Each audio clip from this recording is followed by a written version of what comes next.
Sup Shredders, my name is Logan aka Spiderhands and welcome to an SP Reacts, where today we got ourselves a track from an act named New Disorder titled Where the Shadows Creep. And if we switch over to here, we've got ourselves a track on the screen on YouTube, the official music video.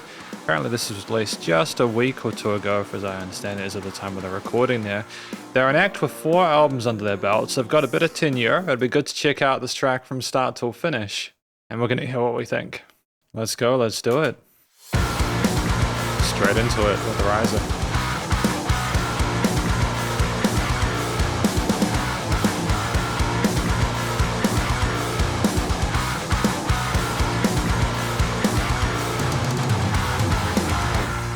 Darkness digs deep holes in my chest.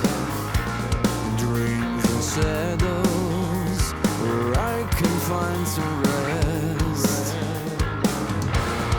Dawn and earth with silent screams. Right shoulder in here.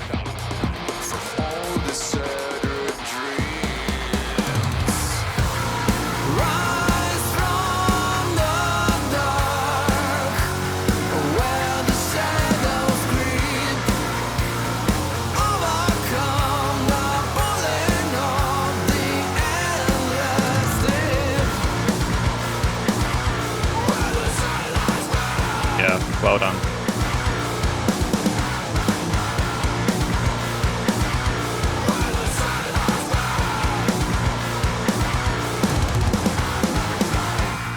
Mirrors creep that shows me a still. Our face went down, black cooked the wheel.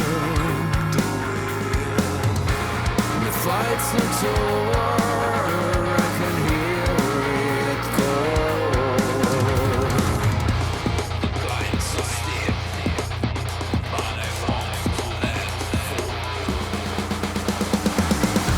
Yeah, satisfying loop.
I mean, it's just so full of life.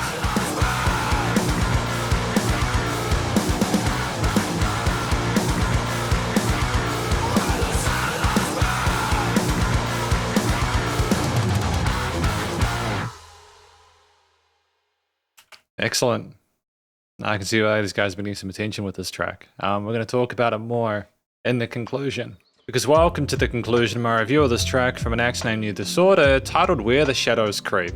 In this section I'm going to be providing an overall song analysis of everything from the vocals all the way through to the studio production, as well as any applicable constructive critique, and then finally my general thoughts from a listener's perspective. But first of all, what do we think this track is about? I think this track, from a general sense outside of the video, which I thought was very well shot, I liked the production. The audiovisual experience was very good and very interesting, especially like the kind of black and white aesthetic for a lot of it. It's effectively about someone looking in the mirror, seeing how much they've sort of been struggling with their history or what they've gone through, and they've been where the shadows creep down in the depths there, but they're trying to get out of it. They're fighting to get out of it. They're not willing to allow themselves to be sort of held down by anything. They're trying to sort of rise above it or overcome it. And I feel that that is a kind of subject matter that most people can relate to. I feel like there'll be an audience for that kind of song. I feel like the vocals were very well done. I liked the fact that we had sort of solid, vocal technique with a head and chest voice well facilitated. We had ranges and expression on the microphone. We also had a mixture of different sort of styles of vocals, from like clean sort of sung ones, as well as melodies and harmonies, as well as some sort of fries and growls and some sort of harsher kind of middle vocals there. I thought that it was good to have different styles there to kind of help segment the piece, retain interest, and effectively color the track and express different feelings through those styles as well. We harmonized really neatly with what was going on with the various guitar, synth, bass, and drum takes. And effectively listening through this, I just feel like they clearly knew what they were doing, and it shows their experience at this point. And the use of vibrato in certain parts as well as some legato passages is really nice as well. It was a believable, authentic performance where it sounded like they'd gone through the things they were talking about, and it was just really great to hear it. I mean, outside of the vocals, and I think the lyrics did fit what we were discussing with the vocals, we have a track itself where at 3 minutes 58, it's extremely well fleshed out. There's a variety of different verses and choruses and sort of like instrumental sections. There's a solo section on the guitars with a halftime part, and it's wonderfully colored by the variety of different guitar, bass, drum, and synth parts that we can hear throughout it. I think in particular for me, a lot of the main sort of power chordal guitarists with different sort of like melodies and dispersed through it, and little breaks and adjustments of rhythm were really neat. It was cool as well to have that interesting tone on the guitar solo near the end as we kind of expressed a more melodic sort of first half, and then we had a bit of kind of spice and speed with the second one, with a variety of different sort of like legato, hammer-on and pull-off techniques there. It had a sense of gravitas to it, I think, because of the way it was presented. I think going half-time on the drums for that as well to kind of put more sort of emphasis on it and sort of segment it was a smart move. And I think having a variety of different guitar riffs in that tuning there just allowed there to be more sort of like diversity within the overall composition itself and made it sort of more exciting to listen through. We were very heavy with the palm muted parts there. The distorted tone of the guitar matched the kind of fizz and kind of like angst and kind of grit that we had through the vocal parts. And I think ultimately it was just a great mid-range foil that still allowed enough room for those really kind of fizzy synthesizers on tops, either on beat or syncopated, to pop through and be a bit of ear candy and sort of extra resonance on the high range there. It was a really sort of surreal kind of ethereal glow to it, but it harmonized neatly and was never too alien to what was trying to be accomplished. And it wasn't an all the time thing either. It had its moments there to kind of allow more sort of variety. I also want to sort of talk quickly about the bass. I think that explored itself quite well, and some of those more sort of like low-key pre-chorus parts there where things are filtered. It had a bit more resonance and room to breathe there with the filtered guitars. I thought it was nice to have the guitars presented differently in that part before we rose up into those big hooks. Just allowing the bass to have its time in the sun is nice, to not just have to play root notes and be a supportive element. So that had presence too. And then effectively we had the drums, which had a plethora of different quarter, 8th, 16th, and 32nd note groups, as well as triplets, across the entire, like many parts of the kit. Like we explored the drum kit from the cymbals through to the kick and snare patterns all the way through the toms with those transfers.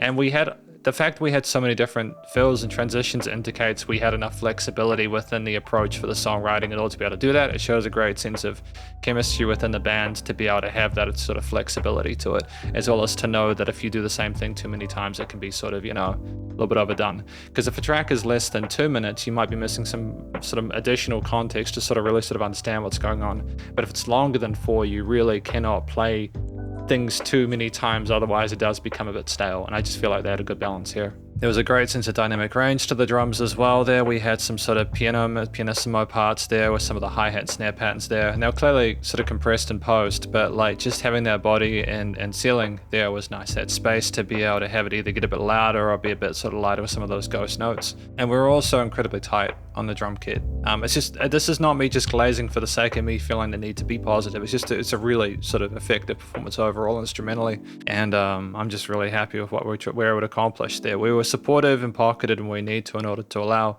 the guitars, bass, and synths, etc., and vocals to move along, whilst also occasionally doing some bits of ear candy and sort of like nuance in there to sort of keep things sort of interesting. But then we also had our moments to sort of show what we were capable of, and we had a mixture of different on-beat and sort of sort of like normal time and half-time parts as well to sort of like keep things fresh. Again, with that solo section on the guitars. And I'm not sure if we had a different drum kit in that filtered part pre-chorus wise, but either way, it was just a nice tone there. It was just great to have that dynamic range compositional as well as production wise. Thematically though, the song is minor leaning, but it has a sense of grace and purpose to those hooks there. The way things soar despite the minor leaning indicates that we are fighting for what we want and we're not allowing it to defeat us. There are some sort of Phrygian modal kind of scale elements within it occasionally, but ultimately I think a lot of the time we're more working within the minor scale of diatonics, and it's just really pleasant to maybe not have too many sort of unconventional, uncomfortable textures to sort of alienate when everything else is so smooth. You know, keeping in mind the distortion and the heaviness of a lot of it. Studio recording, mixing, and mastering is really well done. I'm happy with the quality of how the vocals, guitar, bass, drums, and synthesizers and other elements were captured there, as well as the rises. I think the filtering and the pre-chorus parts there from like an actual EQing perspective was really cool. There weren't any resonant frequencies within the frequency spectrum, so the EQing was done well. There were music surrounded you in the headphones. It was nice, and like the drum, guitar elements were side-chained or side-tracked as well, which is good, double-tracked. And again, it's just we had that production done in range because of the filtering. There was those little rises just as a kind of maybe ear candish, but maybe a production element as well, I'm not sure. But it was nice and loud, bit of pumping, bus compression, limiting was handled. The vocals, you know, they had like EQing and compression and stuff on them. I don't think the vocals were overproduced. They had presence within the mix. And ultimately, I think in general, it was really well handled. We kind of got the fundamentals sorted across the board. There's no real applicable constructive critique. There's nothing here that I thought, oh, we could do that to improve it. I just think it's a really great first impression to their work if I haven't reviewed them before. And just from a final general listener's perspective, ultimately, it's just nice to, and I know this sounds I sound a lot older than I am when I say this, but it's just nice to hear people playing their instruments in this day and age where it can be sort of tempting to cut corners. It's just great to hear musicians who are truly passionate about what they do, putting music forward, where they're at their best. And I wish them all the best of luck in future with their musical endeavors. Because thank you for watching my review of this track from an act named New Disorder, titled Where the Shadows Creep, and hopefully you enjoyed it. If you did, please do go show them some love via their various social medias and their YouTube page, and stay cool and stay safe, and please remember to support your local musicians and artists at this point in time, as they need the help more than ever with all the crazy stuff going on in the world. And I'll catch you in the next SP Reacts. Spiderhands out.